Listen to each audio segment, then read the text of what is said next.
தினம் ஒரு தேவ அதிகாரம். எசையா அதிகாரம் 49, இறைவசனம் 1 முதல் 26 முடிய. மக்களினங்களுக்கு ஒலி இஸ்ரவேல். தீவு நாட்டினரே, எனக்கு செவி கொடுங்கள். தொலைவாழ் மக்களினங்களே, கவனியுங்கள். கருப்பையில் இருக்கும்போதே ஆண்டவர் என்னை அழைத்தார். என் தாய் வயிற்றில் உருவாகும் போதே என் பெயர் சொல்லி கூப்பிட்டார். என் வாயை கூரான வாள் போன்று ஆக்கினார். தம் கையின் நிழலாய் என்னை பாதுகாத்தார். என்னை பளபளக்கும் அம்பு ஆக்கினார். தம் அம்பரா துணியில் என்னை மறைத்து கொண்டார். அவர் என்னிடம், நீயே என் ஊழியன், இஸ்ரவேலே, உன் வழியாய் நான் மாட்சியுறுவேன் என்றார். நானோ, வீணாக நான் உழைத்தேன், வெறுமையாகவும் பயனின்றியும் என் ஆற்றலை செலவழித்தேன். ஆயினும் எனக்குரிய நீதி ஆண்டவரிடம் உள்ளது. என் பணிக்காக பரிசு என் கடவுளிடம் இருக்கின்றது என்றேன். யாக்கோப்பை தம்மிடம் கொண்டு வரவும், சிதறுண்ட இஸ்ரவேலை ஒன்று திரட்டவும் கருப்பையில் இருந்தே ஆண்டவர் என்னை தம் ஊழியனாக உருவாக்கினார். ஆண்டவர் பார்வையில் நான் மதிப்பு பெற்றவன். என் கடவுளே என் ஆற்றல். அவர் இப்பொழுது உரைக்கிறார். அவர் கூறுவது, யாக்கோப்பின் குலங்களை நிலைநிறுத்துவதற்கும் இஸ்ரவேலின் காக்கப்பட்டோரை திருப்பி கொண்டு வருவதற்கும் நீ என் ஊழியனாக இருப்பது எளிதன்றோ?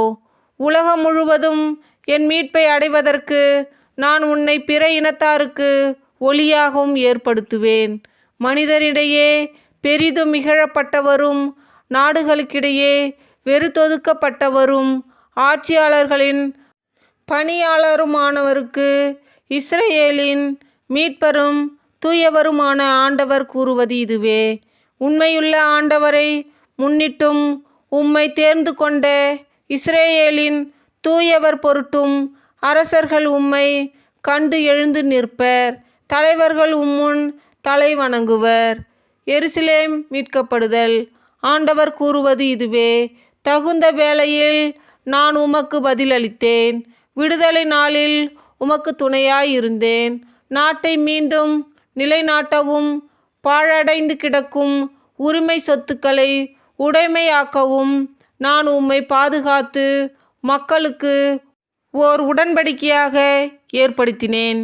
சிறைப்பட்டோரிடம் புறப்படுங்கள் என்றும், இருளில் இருப்போரிடம் வெளிப்படுங்கள் என்றும் சொல்வீர்கள். பாதையில் அவர்களுக்கு மேய்ச்சல் கிடைக்கும்.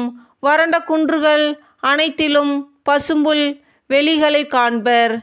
அவர்கள் பசியடையார், தாகமுறார். வெப்ப காற்றோ வெயிலோ அவர்களை வாட்டுவதில்லை. ஏனெனில் அவர்கள் மேல் கருணை காட்டுபவர் அவர்களை நடத்தி செல்வார். அவர் அவர்களை நீரூற்றுகள் அருகே வழிநடத்துவார்.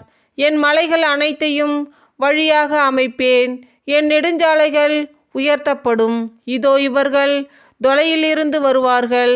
சிலர் வடக்கிலிருந்தும், சிலர் மேற்கிலிருந்தும், சிலர் சீனும் நாட்டிலிருந்தும் வருவார்கள்.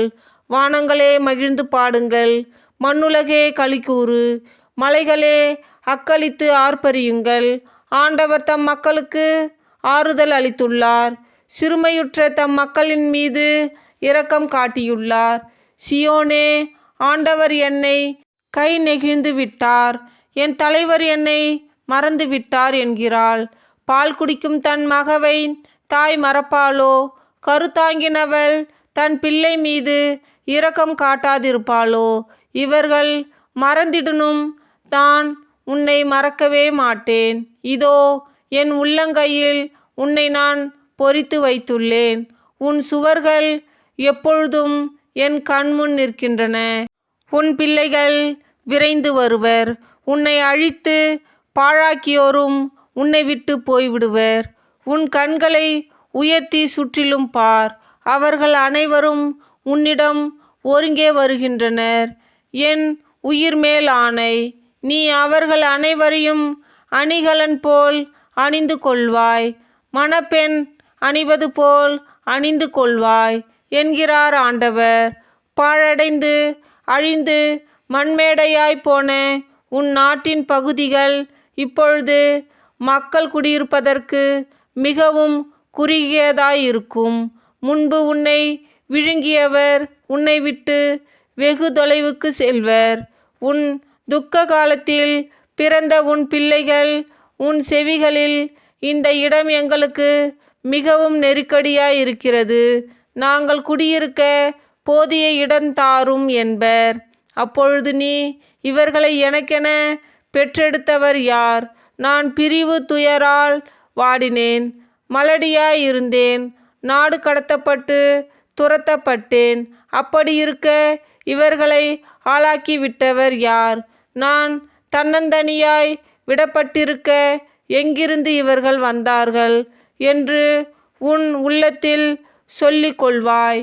என் தலைவராகிய ஆண்டவர் கூறுவது இதுவே: வேற்றினத்தாருக்கு நேராக என் கையை உயர்த்துவேன், மக்களினங்களை நோக்கி என் அடையாள கொடியை ஏற்றுவேன். அவர்கள் உன் புதல்வரை மார்பில் ஏந்தி கொண்டு வருவர், உன் புதல்வியரை தம் தோள் மேல் வைத்து தூக்கி வருவர். அரசர்கள் உன் வளர்ப்பு தந்தையர் ஆவர், அவர்கள் அரசியர் உங்கள் செவிலித்தாயர் ஆவர். முகம் குப்புற தரையில் விழுந்து அவர்கள் உன்னை வணங்குவர், உன் காலடி புழுதியை நக்குவர். நானே ஆண்டவர் என்பதையும், எனக்காக காத்திருப்போர் வெட்கமடையார் என்பதையும் அப்பொழுது நீ அறிந்து கொள்வாய். வலியோனின் கையினின்று கொள்ளை பொருளை பறிக்க கூடுமா? வெற்றி வீரனிடமிருந்து சிறைப்பட்டோர் தப்ப இயலுமா? ஆண்டவர் கூறுவது இதுவே: சிறைப்பட்டோர் வலியோரிடமிருந்து விடுவிக்கப்படுவர், கொள்ளை பொருள் கொடியவன் கையினின்று மீட்கப்படும். உன்னை எதிர்த்து போராடுபவருடன் நானும் போராடுவேன், உன் பிள்ளைகளை விடுவிப்பேன். உன்னை ஒடுக்குவோர் தங்கள் சதையை உண்ண செய்வேன், அவ்வாறு தங்கள் இரத்தத்தை இனிய ரசம் போல் குடித்து வெறிப்பர். அப்பொழுது மானிடர் யாவரும் நானே ஆண்டவர், உன் விடுதலையாளர், உன் மீட்பர், யாக்கோப்பின் வல்லவர் என்று அறிந்து கொள்வர். ஆண்டவர் வழங்கும் அருள்வாக்கு. இறைவா, உமக்கு புகழ். தந்தை, மகன், தூய ஆவியின் பெயராலே ஆமேன்.